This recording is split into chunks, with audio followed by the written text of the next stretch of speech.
Hello and welcome to the IG Markets online seminar, Trading with Charts. I'm David Jones, and over the course of the next 30 to 40 minutes or so, we're going to look at some trading strategies using some simple and not so simple technical analysis on our trading platform, PureDeal.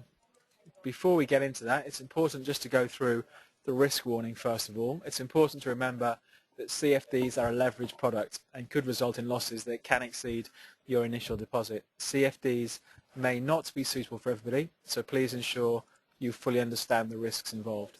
IG Markets provide an execution-only service.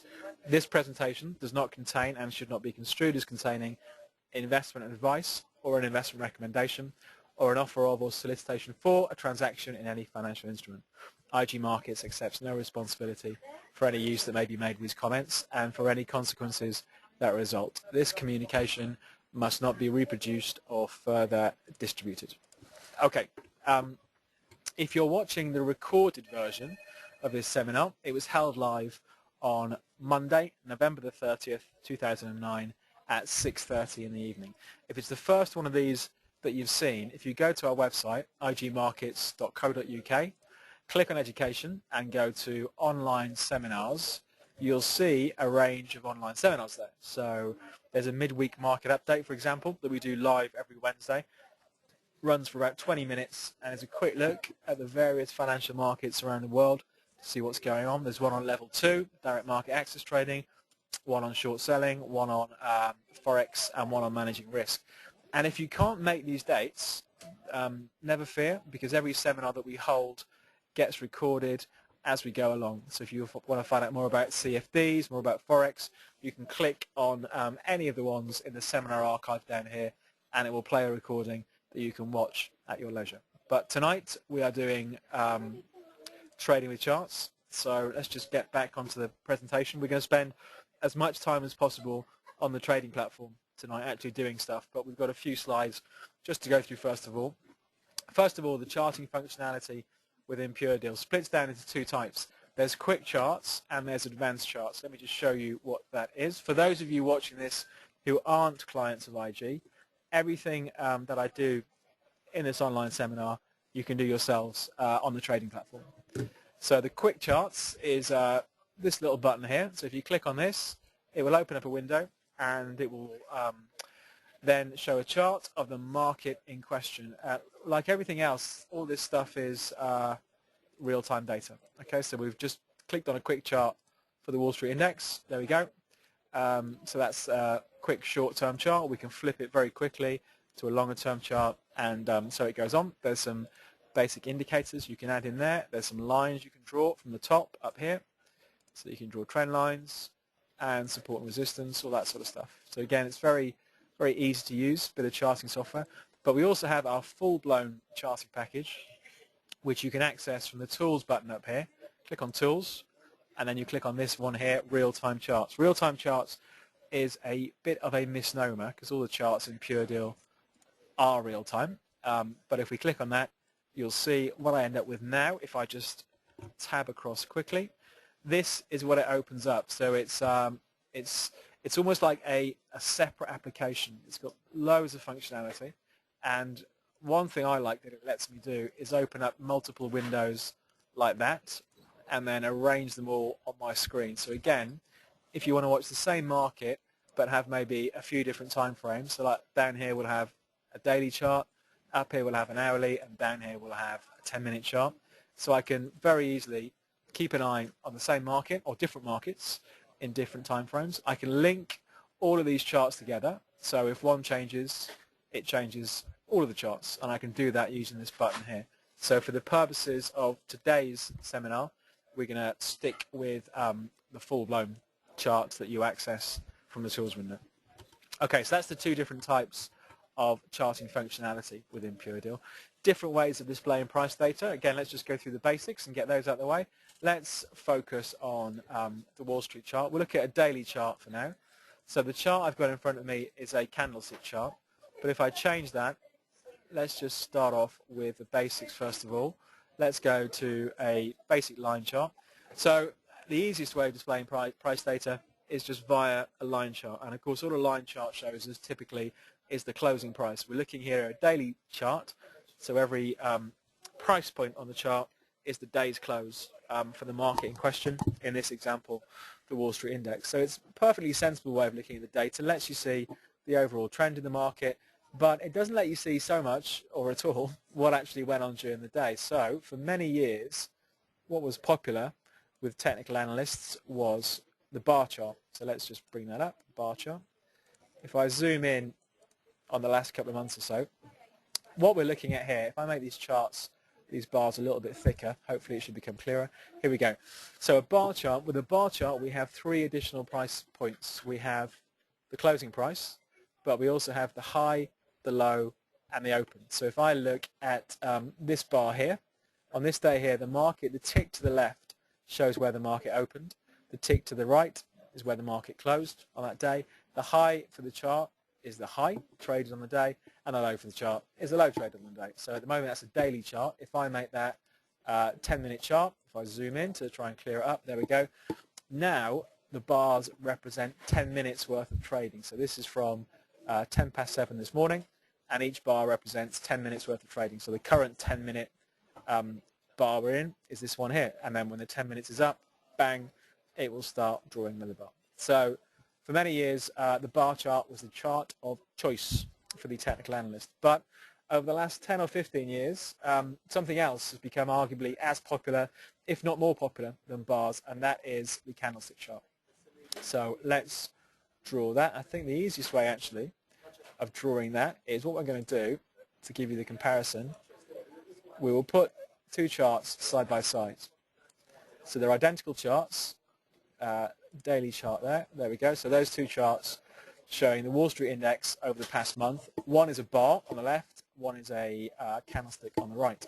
So with candlestick charts you have exactly the same information. You have the high, the low, the open and the close.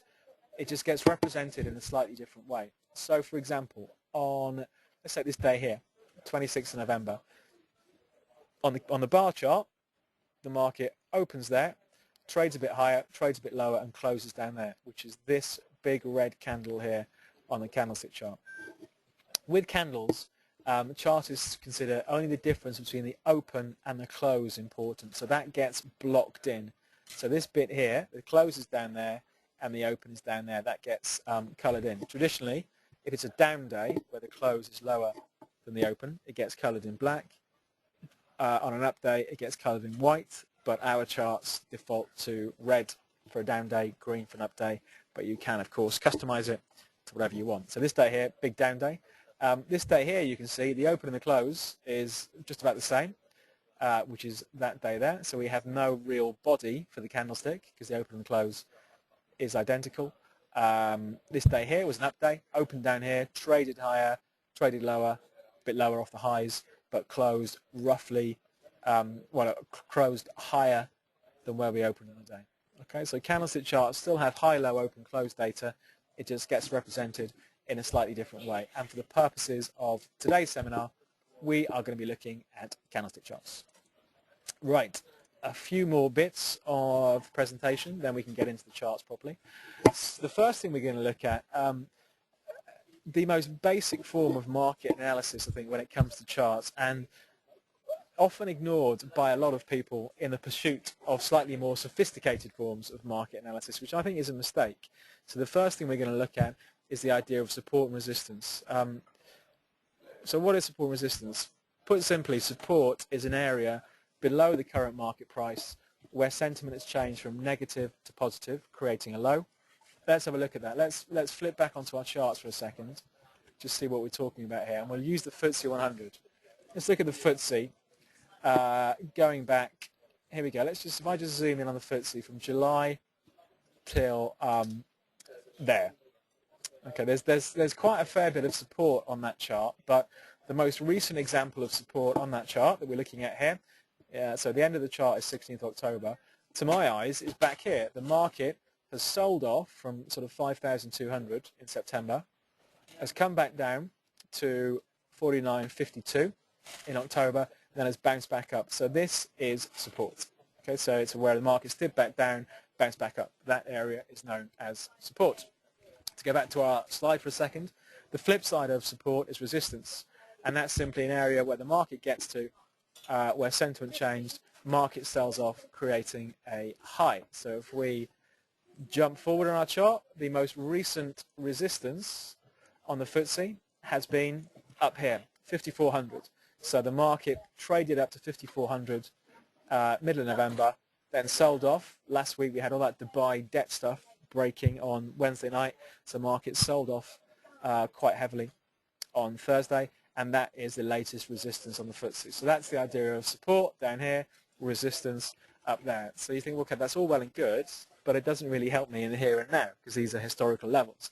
But the assumption is with these sort of levels that were important in the past could be important again in the future. So the way people will use these levels to indicate trading setups is, let's say the FTSE 100 has bounced off 49.50 a month ago. If the market pushes back towards 49.50, towards that sort of area, any strength ahead of here will traditionally be viewed as a buy signal. And we have seen that happen on a couple of occasions now for the FTSE. Let's just step back in time, as Kylie would say, and let's just see where we were here. So this is October. So we've seen the market trade back down already middle of September to sort of 49.50, run back up, come back down again towards 49.50, and again bounce. So we could draw in our horizontal line there. There we go. There's a horizontal line. Let me right-click on that just to make it a bit clearer. Color. Let's make it blue for support. There we go. So we've seen the market whenever the market is pushed back towards 49.50, this 49.50 5,000 area, the buyers have come back in. So to a chartist, that is a level of support. So if we see weakness back to here and strength, we may want to be a buyer. Let's walk forwards. So the market's a long way from these levels at the moment. Bang, we've come back down. We've traded as low as 50.40 so far, so we've come within 90 points of that level. We've drifted a little bit lower. We're now bubbling around about, what's the low on that day? Low on that day, 49.85. So we've come within 30 points of that level. So for many people, we've seen the market, not for many people, but we've seen the market drop back to here and then rally. So we've seen an up day off that level. So to a lot of people, that sort of thing would be a signal to buy. And for me, the beauty of this idea of support resistance, keeping it simple, is that if I'm buying here, where's my stop loss going to be? Again, stop losses are an absolutely critical part of trading, obviously. But if I'm buying off this level here, by definition, my stop loss needs to go somewhere below there. I need to be saying, well, if the market stays above this level, I'm quite happy to stay in the trade. If the market breaks below, there's probably no reason for me to be in the trade anymore. So we're going to buy here, on this day here, for example, and then we jump forward in time. Lo and behold, the market has rallied. So the market has rallied off that level, back up to here. It's pushed out to new highs, and then, of course, ran out of steam. And then last week, we had the Dubai sell-off. Market got as low as, I think that was the low so far, 50.83, and so far it is held. But hopefully you can see how this idea of support resistance will play out time and again. And just to show you, I haven't just picked a particular market because it worked quite well. Let's have a look at some other markets. Let's have a look at pound against the dollar. Again, we'll see, if we look on the short-term chart, it's very interesting, if you're a chartist, pound support on pound against the dollar recently on the short term. If we zoom out a little bit here, we've seen, for example, if I zoom in on these levels here, so let's look at, and again, you know, currencies may not be a market you're familiar with, but just what we've talked about now, this whole idea of support, you know, we can see whenever pound against the dollar sort of drifted back in, when was this, late October, back down towards 162.10, 162.50, we'd see the buyers come back in. So there was clear support for pound against the US dollar at these levels. So it's now 2nd of November on the chart. If we jump forwards even, we can see there's a big level there we're watching. Okay, we're now getting back down to this big level. So again, many people using support resistance will be looking for strength ahead of here. Still no strength, not yet anyway. Bang, bit of strength there, bit of strength. This is a 2-hour candle we're looking at. Let's fast forward. What happened? The market rallies off this level, back up. So that's, in terms of points, that's a move of about 350 points there off that level. Market pushes a little bit higher. What happened next? Pushes out even higher still. And then last week we had, let me just zoom in again on some of the more shorter term supports left. We've got a bit of support down here, and then support back here. Let's just jump forward again, back to the Dubai effect. Hang on, let me just jump out here. You'll see again, when the market sold off last week, where did it stop? Once again, this old support level back here. So at the moment, this whole 162 to 162.50 area is proven to be strong support for the pound against the US dollar. And you do see it, all sorts of market. Euro dollar, similar sort of thing. If I flip in on this, euro dollar, you can see again on that Dubai sell-off last week, the market stopped ahead of this old support. So it's an area, it's not black magic why this sort of stuff happens. You know, it's an area where sentiments are switched from negative to positive in the past, and the expectation is we should see similar things happening again. Of course, the flip side happens with resistance. If we look at this bit of the chart here, here's euro dollar from October through to November, the beginning of the third week in November. We'd seen in October the market ran out of steam up here, 150.60-ish. Let me just change that, make that a bit thicker. Here we go. So again, the expectation would be, well, if this rally is going to run out of steam anywhere, then we are getting pretty close. And there we go. We're pushing up to that old level now. Bang, the market's backed away, and off we go. Okay, the market did sell off until that level broke. Let me just take that out. You can see eventually the market did sell off to that level, back to the old support, then rallied, but then went bursting through that level. So again, for many people, another form of signal, if we have a level that has held the market in the past, in this example resistance, if the market breaks that level, it can be a sign that sentiment is changing. So arguably, one of the most basic buy signals is if a market moves above previous resistance, and one of those most basic sell signals if a market falls below previous support. So I think the big support level on the FTSE we have to worry about now, if we're worried about stocks. I think, you know, that this trend for the FTSE is still very much intact, this uptrend from March, until and if we see the market break back below 49.50. At the moment, any weakness back to this area still seems to be a buying opportunity. We've seen some quite big breaks recently. I think one of the more obvious breaks has been in gold. If you look at gold, so again, if I take this back a couple of years, the price of gold, it had been a fairly boring market since March 2008. So we'd had the price of gold fairly well capped by this 1,000 to 1,035 an ounce level until 6th of October when it broke through and traded up to 1,043. So again, going back to what I said, for many people, the breakthrough level such as this, which has been quite a major level for some time, can be viewed as a fairly basic buy signal. Of course, I'm sure we all know what's happened to gold since then. It has almost gone up in almost a straight line up towards 1,200. We've seen a little bit of weakness in the last couple of days or so, again on the back of a stronger dollar and some of the debt news coming out of Dubai. But you can see the effect. When the level broke, bang, it's a sign that sentiment has changed. Suddenly, the market is taking the view, well, up here, we still like it. You know, sentiment is still positive. We are still buyers. So again, for me, the trend for gold is very clear to see at the moment, and any weakness still looks to be a buying opportunity. So that's a bit on support and resistance. You know, the reason I like support and resistance is I think it's arguably the most purest form of market analysis. It's very easy to pick out these levels. It's a very short-term chart we're looking at here, but if we look at where the FTSE ran out of steam today, it ran out of steam in the same sort of area. It ran out of steam on Friday and also Thursday, midday Thursday. So short-term for the FTSE is sort of this 5280, 5300 level, let's say, for sake of argument. So again, short-term traders may be taking the view, if we rally up to here, any weakness, maybe I want to be a seller. Okay, so that's the idea of support and resistance. And of course, it makes it very clear where your stop losses should go. If you're trading off these levels, it's very clear where your stop should go. If the level breaks, then you should be out of the trade. Next one we're going to look at, we talked a little bit about trends, but let's have a quick look at trends now. So it's an old market cliche, the trend is your friend. No less true for being a cliche, but identifying and following trends. So trend lines are a form of sloping support or resistance. In an uptrend, the line goes below the lows. In a downtrend, the line goes above the highs. Let me show you how we draw those. Let's go back to our FTSE chart. So let's look at a longer term trend for the FTSE. Since March, there's this March recovery that we've seen. So again, if we were going to draw a trend line on this FTSE chart, we're in an uptrend, so the trend line needs to go below the lows. So the trend lines we can get from up here, top left on the screen. So I'm going to click down there. That's the start of my trend, and that's the second bit of my trend. Arguably, from a textbook point of view, a trend line needs to be touched 3 times to make it a valid trend line, but you can see at the moment we've got trend line support for the FTSE coming in around about 4,800. So again, for many technical analysts, if we saw weakness back to this sort of area, it would still be a buy. Let's have a look at gold. We talked about that uptrend in gold.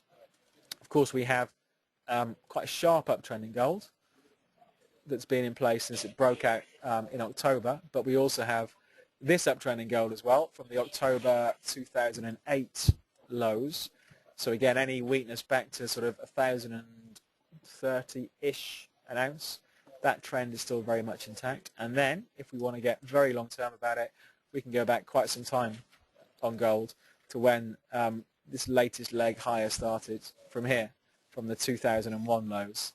So we have very long-term support. It's a long way away from where the market is now. The market would need to halve to get to that level. But again, it's just to make the point, you can see trend lines over all sorts of different time periods. So it's important to understand what sort of trend am I trying to trade. You know, if we looked at the last month or so, there we go. That's our trend since the breakout. Let me just zoom in on it.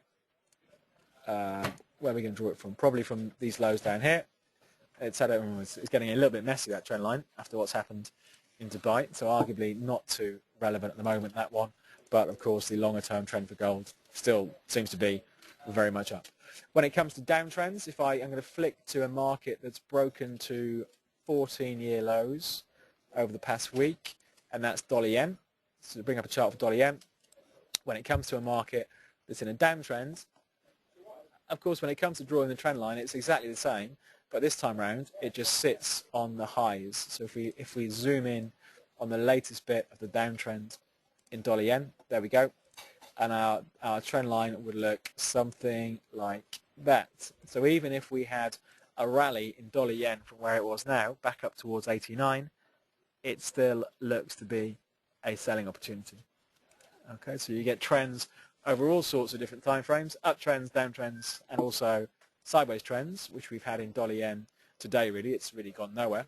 But the way technical analysts will use this and trade with these levels is to use this idea of trend lines. And when a trend line breaks, like we had this short little rally here, if I zoom in, beginning of October, we had a little bit of an uptrend there on dollar yen, but it ran out of steam. So again, for many technical analysts, if they see a trend line like this break, it can be a warning that the trend they're following is changing and running out of steam, which is exactly what it did end of October, beginning of November.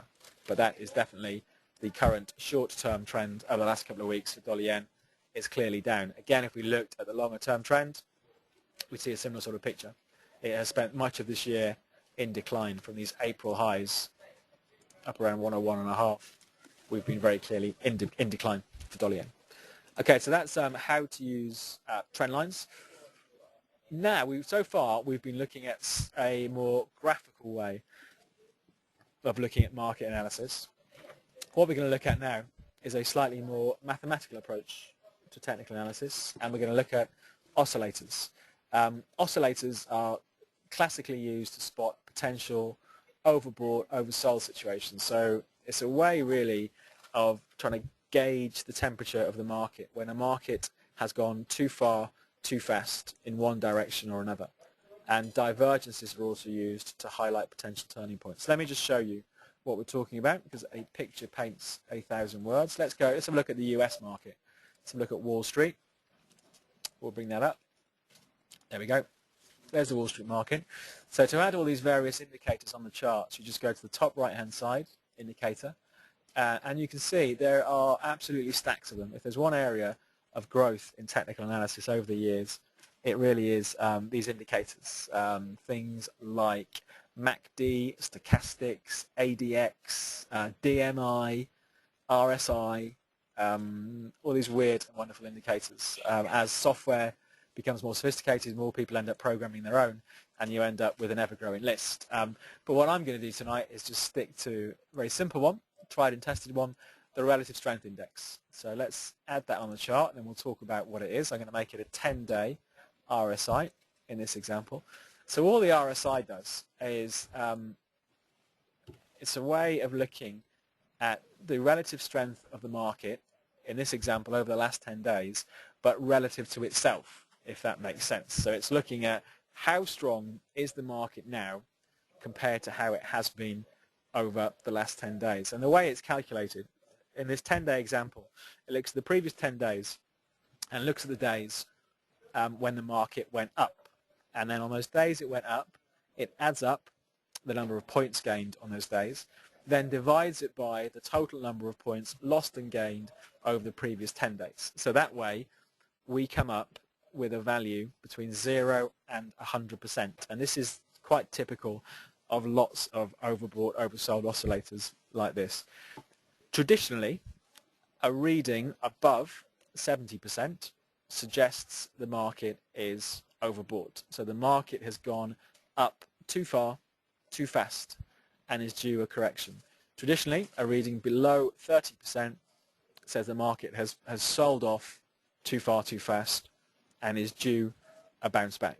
Okay, so that's how the RSI works. If you look at sort of the latest signals for the RSI, you can see this is the Dow that we're looking at here. It went overbought in early November here, so it was trading, the RSI down here at the bottom was trading around about 72%, but the market carried on going higher. Overbought again here, market sold off for a couple of days, but then pushed higher before finally coming off by a half decent amount. So it does illustrate one of the drawbacks of using overbought, oversold indicators in a strong trending market. And again, I'd say I'm not really anti-indicators, but I think it's important to be sensible when you're using these things and not just trust in them blindly, because the problem is, like way back here in July, the RSI was overbought on the 16th of July. It was at 70.5%. The Dow on that day was at 8,700. So the RSI is saying, right, the market is overcooked down here and needs to sell off. Unfortunately, the Dow doesn't know it's meant to sell off and carried on going up to here. So it rallied another 700 points before we saw anything approaching weakness. So again, it's important to understand these things are not a holy grail. The problem is, in a strong trending market, they will try and get you to go against the trend far too quickly. So they do have their place, but again, I'd suggest using them in conjunction with things like support and resistance, so you have a stop loss to get out if the trade doesn't pan out as you thought it was going to be. Don't follow these things blindly.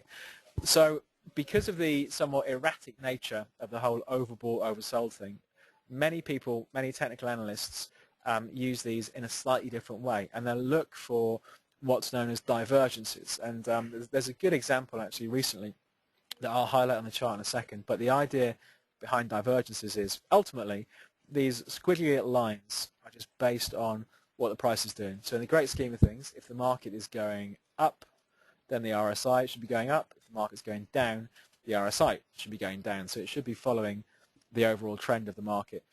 But it's when the market does one thing and the RSI does something else that we have what's known as divergence. And we do have a little bit happening now for this market, the Dow. If I just highlight it on the chart. So here, the market has hit a high and has pushed a little bit higher again. Okay, so we've got higher highs here. But on the RSI has hit a high and has started trending lower. So this is known as bearish divergence. So it's a suggestion that even though the market still looks strong, the trend is still up, it may well be running out of steam. We'll have to see how this exactly pans out over the next few days, but this is known as bearish divergence, suggesting the market you're following, the trend may be running a little bit out of steam. We've got a good example of bullish divergence from way back June, July. So June, July, market hits a low and then trades lower still. RSI hits a low, but you can see the next low is a higher low. So the RSI has started trending up, even though the market is trending down. So again, that signal back then, bullish divergence, was a warning that maybe the trend, this downtrend here, was starting to run out of steam, which it turned out it did. I think these sort of signals are well worth paying attention to because they tend to be a bit rarer than just the straightforward overbought, oversold signals. So again, I think worth keeping an eye out for. And again, we don't just see it in one type of market, we see it in other markets as well. This is pound against the US dollar, bit of divergence there. In September, market hits a low, then goes lower still. RSI hits a low, then trades higher, and a bit of bearish divergence on these recent tops. Market pushes from here to here. RSI, we've got lower heights. So again, a suggestion, maybe this trend is starting to look a little bit under pressure. We've been looking at daily charts here, but of course, many people will use them on the shorter term charts as well. This is pound against the dollar over the last 10 days or so.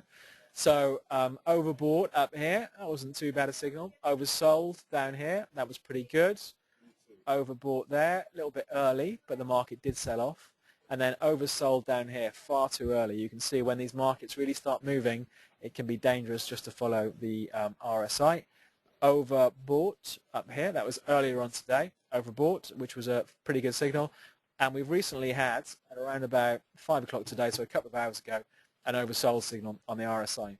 We'll have to wait and see how that pans out. But again, suggesting that maybe the weakness today has gone far enough. So that's the RSI on the shorter term chart. I think they all have their place, these things, and things like RSIs, can be a perfectly sensible part of an overall trading strategy. But again, just to caution, what I'd say is don't use them blindly. Don't just think you found the holy grail. Make sure you use them in conjunction with things such as stop losses to help manage the risk if the trade doesn't pan out as you thought it was going to pan out. So for the recorded version of the seminar, this is where we wrap things up. I hope you found it useful, our quick sort of 30-minute look at some simple charting techniques. You can do all of this within our trading platform, Pure Deal. Have a look at some of the other seminars on the website. There's seminars there on FX, seminars on short selling, managing risk, all that sort of stuff. If you have any questions after watching the recording, please feel free to drop me an email. There's my email address, david.jones@igindex.co.uk. If you're not a client of IG Markets, you can go to our website, igmarkets.co.uk. You can apply online for an account, or you can open up a demo account to try out some of the stuff that you've seen today. But for the recording, that's where we wrap things up.